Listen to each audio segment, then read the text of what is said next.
Bienvenidos a todos al Ateneo número 587. Mi nombre es Eliana Frutos, soy médica, especialista en clínica médica, residente de informática en salud del Hospital Italiano de Buenos Aires. Hoy les voy a hablar sobre wearables en cardiología. Me voy a enfocar en los relojes inteligentes que presentan la funcionalidad de captura de la señal electrocardiográfica. Este es el tercer y último Ateneo del track de wearables. Y esta presentación es una iniciativa del Hospital Italiano de Buenos Aires y tiene lugar dentro de una instancia de aprendizaje en el marco del programa de la Residencia de Informática en Salud.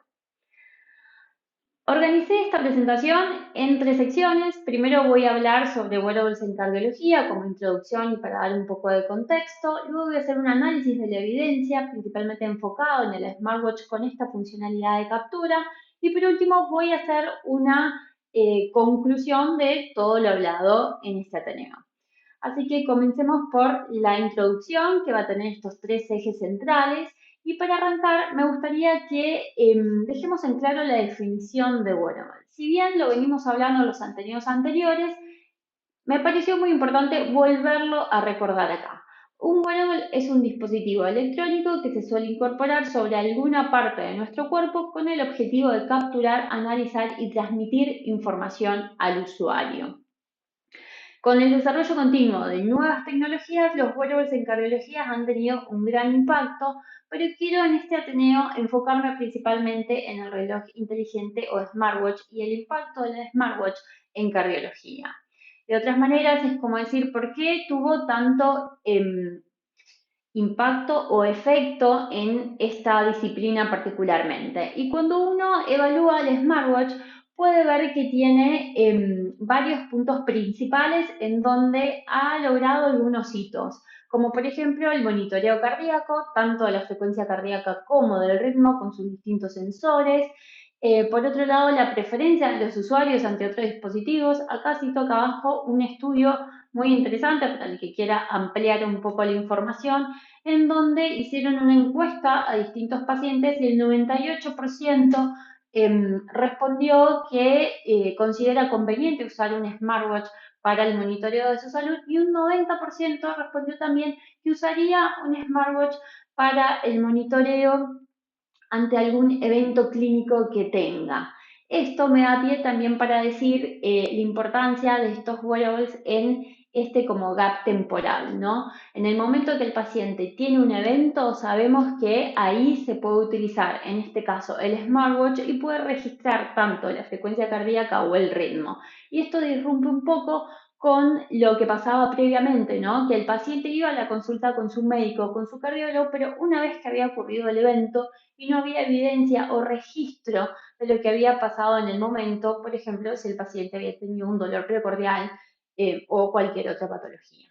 Por otro lado, también tuvieron impacto en las investigaciones clínicas. Se ha demostrado que estos wearables, especialmente el smartwatch, son costo efectivos para analizar en estudios, ¿no? Como el screening de fibrilación auricular por medio del monitoreo cardíaco ante un ritmo regular o irregular, que estos los dos estudios fundacionales y más famosos es el estudio de Apple y el de Huawei, que fueron en 2018 y 2020, que ahora lo vamos a ver en una línea de tiempo. Y por último, también para recordar, esto no es un dato menor, que actualmente hay 150 millones de usuarios que tienen un smartwatch actualmente en uso. Y se cree que esta cifra va a ir aumentando cada vez más. Entonces, por todos estos motivos, uno podría decir que el smartwatch se ha potenciado tanto en esta disciplina, ¿no? Acá lo que quiero mostrar en esta línea del tiempo es cómo fue evolucionando el reloj inteligente, ¿no? En un inicio, al principio, digamos, se implementó para promover la salud, para promover la actividad física con sus sensores, principalmente el acelerómetro, con el contador de pasos, donde ya hubo algunos estudios y ensayos clínicos que evaluaron, digamos, la fiabilidad de estos smartwatches en el 2014 y luego fue evolucionando hasta la actualidad, ¿no? Se fueron agregando funcionalidades como la detección de la frecuencia cardíaca, en este caso por fotopletismografía. Esto abrió un abanico muy enorme con estos dos grandes estudios que muestro acá, el estudio de Apple y el de Huawei, que hicieron para screening de fibrilación auricular y asentaron las bases para la evolución del smartwatch que tenemos hoy en día, donde tiene incorporado en su interior electrodos positivos y negativos y permite que se puedan capturar derivaciones, en este caso de 1, 2, de 3, y también sirve para derivaciones precordiales y de esta manera poder evaluar la actividad eléctrica del corazón, ¿no? Acá lo que vamos a ver es una imagen sobre el sensor de fotopietismografía y quiero recordarles que más allá de este sensor y de los electrodos, hoy en día con inteligencia artificial podemos potenciar mucho más a estos relojes inteligentes y a su precisión y aplicación clínica, ¿no? Entonces esto creo que me da el contexto o el pie necesario para que hablemos particularmente de la evidencia científica de estos relojes inteligentes que tienen la funcionalidad de capturar la señal electrocardiográfica. Y quiero que nos situemos en este smartwatch, por ejemplo, el Apple Watch Serie 4, donde no solo capta la señal de una derivación, sino también que tiene en su interior un algoritmo de Machine Learning que va a clasificar ese ritmo en sinusal y no sinusal y le va a brindar una información al usuario y a los profesionales. Entonces quiero que analicemos la evidencia respecto a esto y quiero que comencemos con la primera pregunta, o por lo menos la primera pregunta que yo me realicé, que fue ¿qué tan fiable es la señal captada por un smartwatch que tiene esta funcionalidad, ¿no? Si vamos a brindar ese servicio, bueno, para la evidencia científica o la comunidad científica es muy importante que haya estudios de validación de este tipo. Y para eso vamos a hablar de este estudio, luego de una, digamos, investigación para ver qué estudio podría responder mejor a esta pregunta. Este estudio que se hizo en el año 2019, que forma parte de un estudio mucho más grande de Apple sobre el estudio del ritmo, es un estudio de origen alemán que tuvo su publicación en una revista de sensores en septiembre del 2020 y habla de la factibilidad y confiabilidad de un smartwatch para obtener el registro electrocardiográfico de 3 derivaciones en este caso, ¿no? Con respecto a el objetivo fue evaluar la factibilidad y confiabilidad de este smartwatch para obtener 3 derivaciones de 1 a de 3 en comparación siempre con un electrocardiograma estándar, por lo que fue un diseño prospectivo, no randomizado y por supuesto analítico por su componente comparativo. Los participantes que fueron incluidos en este estudio y también de exclusión, ¿no? El enrolamiento de todos estos participantes tuvo los criterios de inclusión, donde uno de ellos era la edad, que tenga igual o mayor a 22 años. Este límite ya lo pone directamente Apple en el uso, ¿no? De su smartwatch por la contención de este algoritmo de inteligencia artificial. Y por otro lado, tenían que estar en ritmo sinusal diagnosticados por un electrocardiograma estándar. De exclusión, embarazo, discapacidad motora y discapacidad mental. Entonces, todo paciente que cumplía con la edad y no tenía ningún criterio de exclusión, se le hacía un electrocardiograma exactamente con este equipamiento médico que estoy mostrando ahora, bajo esta configuración de velocidad y amplitud, y los cardiólogos, cuando veían que tenía ritmo sinusal y cumplían los criterios, lo enrolaban para su ingreso al estudio. Y automáticamente le hacían otro electro en realidad con el Apple Watch. Le daban un instructivo al paciente explicándole durante 10 minutos cómo debía usar el reloj inteligente para hacer la captura de la señal. También tiene estas mismas configuraciones en velocidad y amplitud y el funcionamiento de este reloj inteligente es por la diferencia de los dos electrodos, ¿no? Uno positivo en la base y uno negativo en el botón de la corona. Entonces les explicaban a los pacientes cómo debían hacer para capturar el registro. Actualmente el instructivo de Apple solamente te da la opción de poder capturar de uno, pero si uno lo utiliza en el abdomen inferior izquierdo y derecho, también puede capturar de 2 y de 3. Y es lo que hizo este estudio para ver la fiabilidad de esta señal en estas 3 derivaciones. Entonces, de esta manera se forma el circuito cerrado, como lo muestra en este caso el triángulo de Beethoven. Le explicaron a los pacientes, la condición era que el paciente debía hacer la captura por sí solo, no recibir ayuda de ningún investigador, y iban, o sea, entraban en su ingreso, o sea, entraban, digamos, todos los electrocardiogramas tomados por los pacientes, después analizaban si fue una captura correcta o no, por así decirlo. Todos estos electrocardiogramas se transferían a la aplicación de Apple, se exportaban y se identificaban como archivos PDF y lo mismo pasaba con los electrocardiogramas que se hacían con el equipamiento estándar, ¿no? Entonces, ¿cuál era el primer filtro? Lo veía un cardiólogo al electro estándar y al electro del Apple Watch y analizaba si había artefactos en la línea de base. Por lo menos tenían que estar ausentes en el 80% de cada trazado del electro. Si no cumplía con esto, lo sacaban del análisis.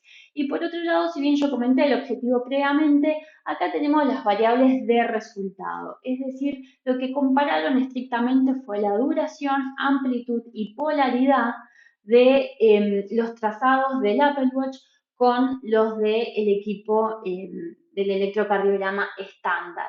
Exactamente estas ondas y segmentos bajo el gráfico que estoy mostrando abajo con respecto a las amplitudes y duraciones.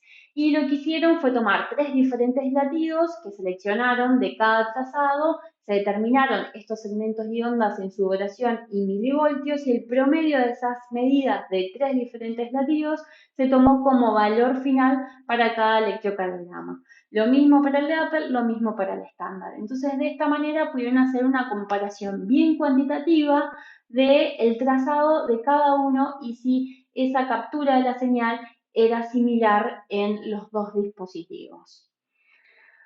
Bueno, ¿cómo les fue? Enrolaron a 100 participantes con una edad media de 63 años, predominaba el sexo masculino, y acá un dato que me pareció importante recalcar fue el índice de masa corporal, porque la verdad nos interesa para ver la fiabilidad de la captura de la señal desde el Apple Watch, ¿no? Si el dispositivo en este caso va a estar preparado para independientemente cuál sea el índice de masa corporal del paciente. De estos 100 participantes hicieron 300 electrocardiogramas en total, es una muestra bastante bien. Entre los dos electros, acá les muestro un ejemplo de cómo se veía el trazado del Apple Watch, que es el que está en rojo, y en negro es cómo se veía el electro estándar, la verdad que se ve bastante bien. Y con respecto a los resultados, vamos a arrancar con estas variables de resultados que comenté previamente. Con respecto a la duración, que fueron de milisegundos para la onda PET y los segmentos y el QRS, hicieron una correlación de Spearman, ¿no? Que lo que va a hacer es medir esa asociación lineal entre estas dos variables, ¿no? Cuando esté más cerca de uno, esta va a tener una asociación, una relación más fuerte, más lejos de uno, más débil. En este caso, para todos estos valores en la duración, la correlación fue muy fuerte, así que más de 0,80, la verdad que es un valor bueno. Con respecto a la amplitud, también le dio bastante bien, excepto en la onda P y la onda T en derivaciones particulares. Y acá les voy a mostrar la tabla de resultados. No se asusten con esta cantidad de números. Los voy a guiar un poco. Es contar lo que les comenté recién sobre la duración en milisegundos que vemos acá, las ondas segmentos, las derivaciones que pertenecían, los valores del electroestándar y del smartwatch que uno puede ver que exactamente eran similares y el coeficiente de correlación que era muy bueno con una P significativa. En el caso de la amplitud, vemos lo mismo, excepto estas dos diferencias que le da un índice de correlación fuerte, por lo menos no es débil, con P significativa y uno podría decir que son prácticamente similares. Con respecto a la polaridad, también en este caso hubo una concordancia casi del 100% si uno puede comparar el electroestándar con el del Apple Watch. Y la verdad que los resultados para este estudio fueron muy buenos. También evaluaron la frecuencia cardíaca y fue similar, digamos, entre los dos dispositivos, por lo que uno podría decir que son comparables. Entonces, si tengo que sacar conclusiones o quiero que las construyamos juntas a las conclusiones, el Apple Watch Serie 4 puede obtener el registro electrocardiográfico de D1, de 2, de 3, similar a un electrocardiograma estándar. La verdad que el estudio lo demuestra y está muy bien. Pero acá marco dos cosas principales. Primero, que solo se hizo con este dispositivo, habría que ver la validez con otros smartwatch, ¿no? Y segundo, que solamente se hizo con estas derivaciones, y acá estamos viendo solamente una parte del corazón que obviamente lo limita, ¿no? Pero hay otros estudios que evaluaron el mismo reloj inteligente para ver la fiabilidad de la señal en las derivaciones precordiales y le fue tan bien como a este estudio, ¿no? Segundo, podríamos concluir con este estudio que los usuarios podrían realizarse un electro de 3 derivaciones usando un smartwatch. ¿Por qué podemos concluir esto? En realidad, porque los pacientes, digamos, los participantes, hicieron la captura de la señal utilizando el smartwatch. Y en este caso le doy un poco más de validez, más allá de que fue en un ambiente controlado, ¿no? Porque fue el único estudio que incluyó pacientes adultos mayores que tenían múltiples patologías con distintos índices de masa corporal y que solamente le dieron un instructivo breve y decidieron tomar igual el registro que captaba el paciente independientemente de cómo lo hacía, ¿no? Hay muchos estudios, los estudios más fundacionales que empezaron a evaluar esta fiabilidad, todos, casi todos se hicieron con estudios jóvenes, entre 20 y 30 años, ninguno consideró las otras patologías, ¿no? Así que podemos concluir con sus limitantes, obvio esto. Por otro lado, también podemos concluir que deberían realizarse estudios adicionales para evaluar la precisión de la detección de diferentes tipos de arritmias o cambios en el electrocardiograma.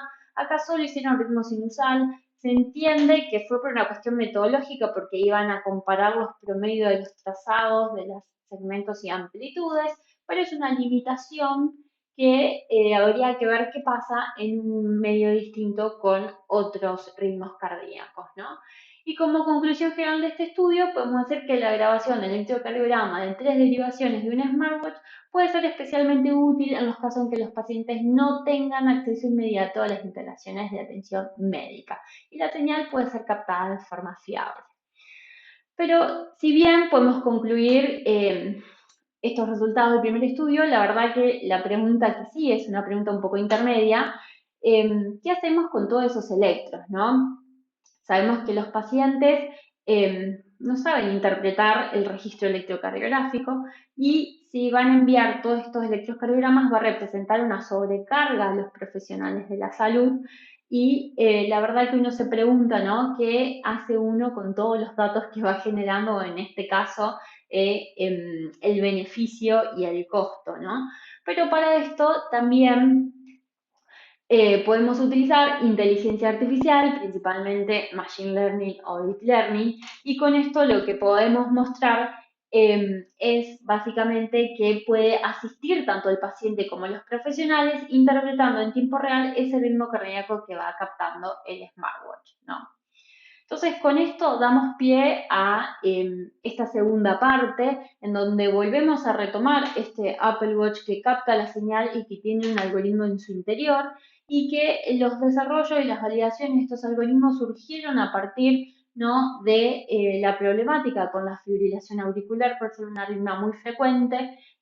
Así que vamos a dar inicio a esta segunda pregunta, que es la siguiente. ¿Qué tan fiables son los algoritmos de inteligencia artificial para la clasificación del ritmo cardíaco de los relojes inteligentes que pueden captar estas señales? Así que bueno, para responder esta pregunta voy a hablar de este estudio que se hizo en el año 2019, que es estadounidense, que se publicó en esta revista muy conocida y su objetivo fue evaluar la precisión para la identificación de fibrilación auricular en pacientes que ya tenían diagnóstico de FA. Comparó, digamos, el desempeño de este algoritmo con los cardiólogos y hizo este estudio, perdón, es un estudio que fue prospectivo, no randomizado, por supuesto analítico, comparativo. Se hizo en un hospital de tercer nivel y principalmente en un área de electrofisiología y cardioversión. Y acá, como dije previamente, participaron adultos entre 18 y 90 años, pero que tenían diagnóstico de una fibrilación auricular y que se presentaron para una cardioversión programada, o sea que esta fibrilación auricular fue en realidad persistente. ¿Por qué elegí este paper? Este paper es de 2019, actualmente hay otros algoritmos, Apple tiene sus propios algoritmos validados, pero este fue el primer algoritmo que se validó y se aprobó para incorporarse en un smartwatch. Y este fue uno de los papers, ¿no?, que abrió el camino hacia la validación de estos algoritmos para que para que clasifiquen el ritmo en tiempo real. Y vamos a hablar del algoritmo de Cardiaban de Alcor, que este algoritmo ya se había desarrollado en el 2017 previamente, pero se utilizaba para clasificar el ritmo de las señales de otros dispositivos, como vemos acá. Tuvo sus estudios de validación que le dieron muy buena performance y se unió en este caso Cardiovan con Apple y largaron, porque fue aprobado por la FDA, este dispositivo portátil que podía analizar en tiempo real el ritmo cardíaco, ¿no? Acá quiero explicar un poco cómo funciona este algoritmo. Voy a ir guiando para que no se pierdan, pero como dije previamente, tenía que hacer una captura de la señal por 30 segundos. Esto sucede en casi todos los relojes inteligentes. Cuando captura esa señal de 30 segundos, si es mayor a 30, va a evaluar si el ritmo es irregular y si hay ausencia de onda P, y si lo hay, lo va a clasificar como una posible fibrilación auricular. En el caso en el cual no haya, digamos, un ritmo irregular y ausencia de la onda P, va a ver si es regular y tiene onda P. Y en el caso que sea regular y que tenga onda P y su frecuencia cardíaca sea entre 50 y 100, ahí lo va a clasificar al ritmo como un ritmo sinusal o normal, ¿no? Para todo el resto lo clasifica como no concluyente y no va a distinguir si es un ritmo que es una taquicardia supraventricular o una taquicardia sinusal o una bradicardia si se va, digamos, de estos valores. Entonces es un algoritmo de clasificación, estos son sus outputs, posible fibrilación auricular, normal o ritmo sinusal o no concluyente, no clasificable, perdón. Entonces, ¿cómo validaron este estudio acá? Bueno, los participantes que fueron enrolados, se le hizo un electrocardiograma de 12 derivaciones y de forma secuencial en el mismo momento se le hizo la captura con el Apple Watch y se hizo la clasificación automática del algoritmo y eso se descargó y se identificó. Se considera como una captura simultánea, pero fue secuencial. Es el primero el de 12 derivaciones y después el de Apple. Estos electrocardiogramas de identificados se lo daban a dos cardiólogos expertos. Estos dos cardiólogos expertos asignaban el diagnóstico de si había fibrilación auricular, si era un ritmo sinusal o era realmente no concluyente o no se podía identificar el ritmo, y en caso de discordancia participaba un tercer cardiólogo. Bueno, con respecto a las variables de resultados, fueron sensibilidad y especificidad. Analizaron también el índice de capa interobservador y acá particularmente consideraron FA y Flutter como una patología auricular unificada, ¿no? Y con respecto a la sensibilidad y especificidad, voy a presentar dos escenarios. Primero, el desempeño del algoritmo contra el gol estándar, que es un cardiólogo con el electro de 12 derivaciones que clasifica si es ritmo sinusal o no. Y después el otro escenario es el cardiólogo no usando el electrodo de estándar, sino usando los registros del Apple Watch contra, digamos, el algoritmo con los registros del Apple Watch en sí, ¿no?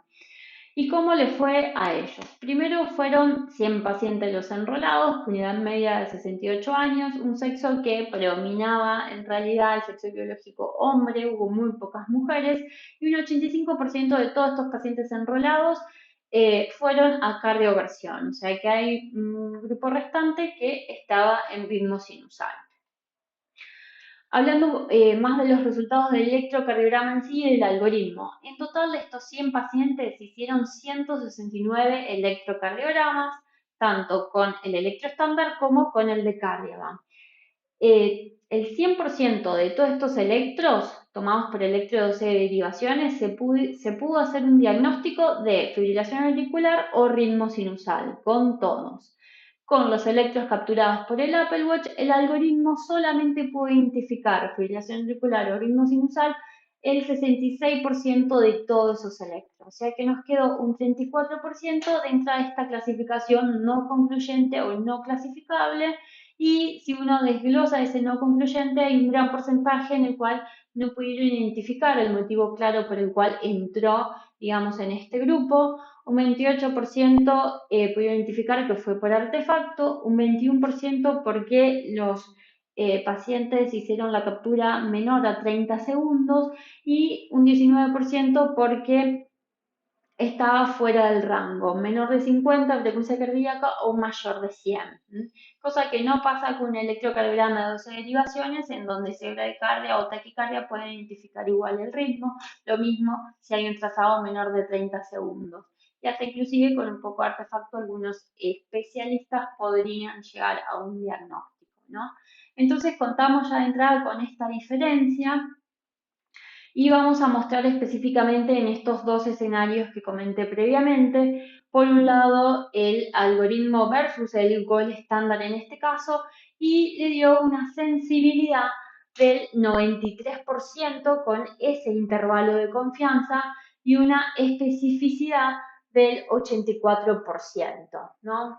O sea, ¿qué queremos decir acá? Que el algoritmo identificó 63 electrocardiogramas como fibrilación auricular de un total de 68, por eso le da esta sensibilidad. Y con respecto al ritmo sinusal es porque identificó 37, en este caso, de 44 electrocardiogramas de ritmo sinusal.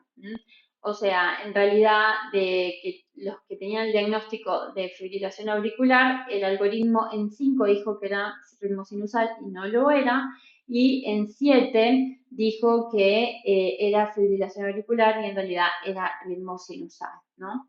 Y en este caso, donde acá se comparó, digamos, se vio la performance del algoritmo en relación al cardiólogo especialista, pero analizando en sí el registro del Apple Watch, vemos que la sensibilidad es de un 93%, prácticamente igual a lo que era con el gol estándar, con un intervalo de confianza muy similar, y una especificidad que subió al 97%. Con este intervalo de confianza, ¿no? Entonces, bueno, acá podemos decir que los resultados están bastante bien, la performance fue buena, y si tenemos que construir las conclusiones, ahí pasamos, bien, ahí justo lo marcaba los valores. Las conclusiones de este estudio, podemos decir que, bueno, el algoritmo automatizado para la detección de FA de Cardiaban Lightcore asociado al Apple Watch puede diferenciar de manera confiable la fibrilación auricular del ritmo sinusal en este estudio. Pero si seguimos concluyendo, podemos decir que, bueno, puede diferenciar de manera confiable, como dije recién, bajo esta muestra, pero esta muestra tiene un tamaño que es pequeño y que fue realizado en un solo centro. Habría que ver qué pasa generalizando un poco más para ver cómo es la performance de este algoritmo. Otro dato también que influye mucho en esta conclusión es que la muestra tenía una alta prevalencia de fibrilación auricular y la verdad que uno se pregunta cómo sería el rendimiento del algoritmo en una población que tenga otro tipo de prevalencia. ¿Va a variar? ¿No va a variar? Muy probablemente sí va a variar. Así que les quise mostrar ese paper, acá ya están viendo el de Apple, no tengo todos los datos, solo voy a dar algunos datos preliminares, pero el paper anterior fue como fundacional y fue el que motivó a todas las empresas empezar a crear sus propios algoritmos y validarlos. Así que vamos a hablar un poco del algoritmo de Apple para la detección de arritmias. Sabemos que actualmente está el Apple Watch Serie 4, 6, 7, que todos tienen los mismos electrodos que están validados en el primer paper que conté, pero que ahora tienen su propio algoritmo de inteligencia artificial que nacieron del estudio de AliveCore Cardiaman. Entonces, este estudio de validación se hizo en el 2020 en Estados Unidos, tiene una publicación general, no es en ninguna revista, y ellos hicieron la validación clínica de dos algoritmos. Iniciaron con el 1.0, que era exactamente igual a lo que vimos previamente de Cardiaban, con los mismos outputs y las mismas limitaciones, y luego hicieron el 2.0, donde acá pusieron variables distintas, como una frecuencia cardíaca más alta, tanto para el ritmo sinusal como FA, y que se no concluyente o no clasificable puede diferenciarlo también en si era por una baja captura por sí solo el algoritmo. Y ampliaron más que nada este rango.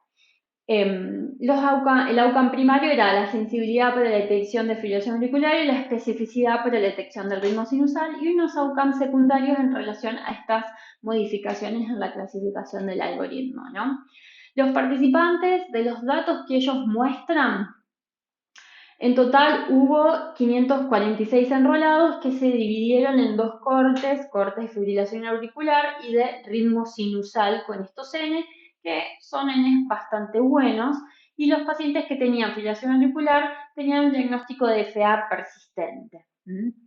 Todos estos participantes le hicieron de la misma manera que el estudio de validación anterior, un electro de 12 derivaciones y luego la captura con el Apple Watch, ¿no? Pero tomaron, en este caso, una sola derivación que es de 1 y acá lo que hicieron es tomar estas capturas electrocardiográficas del paciente en reposo y luego en ejercicio. No dan muchos datos de los ejercicios, de cómo fueron la actividad, solamente aclaran que aquellos que no tenían una actividad física regular, les hacían hacer 5 minutos en una bicicleta fija, pero no daban otras especificaciones y tampoco queda claro, no dan muchos más detalles, de que estos electrocardiogramas lo hacían post ejercicio, no en el momento de la actividad física, ¿no? Así que todos estos electrocardiogramas los analizaban dos cardiólogos, el cual ponían los diagnósticos y cuando había alguna diferencia en el acuerdo aparecía un tercer cardiólogo para definir un poco ese debate. Y con respecto a los resultados, vemos que en total hubo 512 participantes, hubo 279 para fibrilación auricular y 233 para ritmo sinusal. Y los resultados de la sensibilidad y especificidad son los siguientes. O sea, hubo para fibrilación auricular 279 pacientes, pero en total 521 electrocardiogramas, ¿no? Acá recuerden que se hicieron en duplicado, reposo y ejercicio o post-ejercicio. Y en estos resultados le da una sensibilidad del 98% para detectar fibrilación auricular en el grupo de fibrilación auricular, como lo podemos ver acá, o sea, pudo detectar a 474 electrocardiogramas, clasificándolos como FA de 481, la verdad que bastante bien. Y con respecto al ritmo sinusal, como vemos que fueron 233 pacientes, hubo 470, en este caso, electrocardiogramas y le da una especificidad del 99.3%, o sea, de 439 que fue el total de electrocardiograma del ritmo sinusal, el algoritmo clasificó correctamente 436 y por eso estos valores, que son muy buenos, la verdad. ¿Qué podemos concluir de este estudio de Apple? Primero, que la verdad que la sensibilidad y especificidad fueron muy altas en esta muestra y que fue una muestra considerable. Pero por otro lado también, no sé si vieron en las tablas, que el endpoint era combinado, es decir, esa sensibilidad y esa especificidad se calculó para todos los pacientes en general, sea en reposo y en ejercicio. Y acá la verdad que uno quisiera diferenciar un poco o por lo menos es lo que a mí me interesaría saber, cómo fue la performance del algoritmo en aquellos post ejercicio o ejercicio inmediato, para ver cómo son, digamos, sus métricas en ese caso. Y acá evaluaron todo junto y el resultado es para todos. Pero dicen que para clasificar el ritmo en ejercicio también tiene la misma sensibilidad. Esto es lo que quiero decir, capaz que los mareé un poco. Pero bueno, ojo con este endpoint. Y por otro lado, hay muchos datos faltantes que no explican, por ejemplo, si los mismos usuarios, los mismos participantes hicieron la captura de la señal o los investigadores participaron e hicieron ellos les pusieron el Apple Watch y les mostraron exactamente cómo debían hacer y no un instructivo verbal como para ver el ambiente real, cómo se comportaría, ¿no? Entre otros datos como estos del ejercicio y del reposo. Entonces, ¿Qué podemos concluir? Dejo acá el Apple Watch ahí abajo porque la verdad que agarramos este dispositivo y analizamos cómo captura y cómo funciona este algoritmo. Y la verdad que podemos, la conclusión general, como de estas dos preguntas grandes para un mismo dispositivo, es que la captura del registro electrocardiográfico por este smartwatch es fiable, el primer estudio lo demuestra, pero hay que hacer más investigaciones, como siempre, y hay, de hecho, investigaciones en curso que pretenden evaluar la fiabilidad de estos registros en relación a otras variables para poder hacerlo más generalizable. También que los algoritmos de inteligencia artificial podrían ser una herramienta muy útil para identificación del ritmo cardíaco y acá se pueden evaluar un montón de outcomes clínicos. Vimos en estos dos papers de validación y en el último de Apple, pese a que hay muchos datos faltantes, pero los resultados de la performance son muy buenos y muy prometedores. Y por último, no quiero que se lleven de este Ateneo de imagen de que el smartwatch reemplaza un electrocardiograma estándar. No, no lo reemplaza. Hay que entender que el smartwatch sí puede capturar de forma fiable, similar a un electrocardiograma, y que esto le da un potencial enorme ante determinados escenarios para el paciente, como para captar en el momento justo que tenga un evento y eso uno puede aplicarlo a una detección precoz, a poder realizar un tratamiento más oportuno. Por ejemplo, el paciente se encuentra en un avión, esté en una montaña o esté simplemente en su casa sintomático y uno puede agilizar un tratamiento de forma más rápida, ¿no? Entonces ese concepto quiero más que nada que quede claro.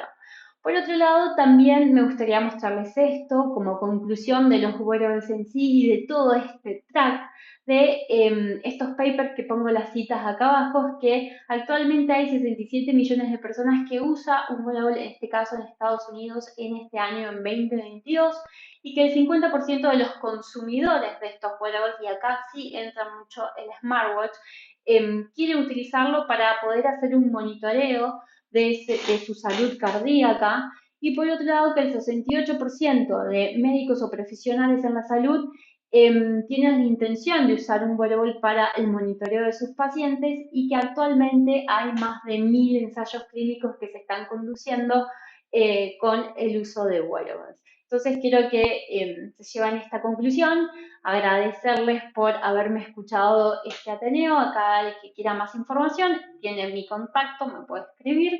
Y el próximo Ateneo lo va a dar Carolina Vargas, va a hablar sobre Data Analytics en salud.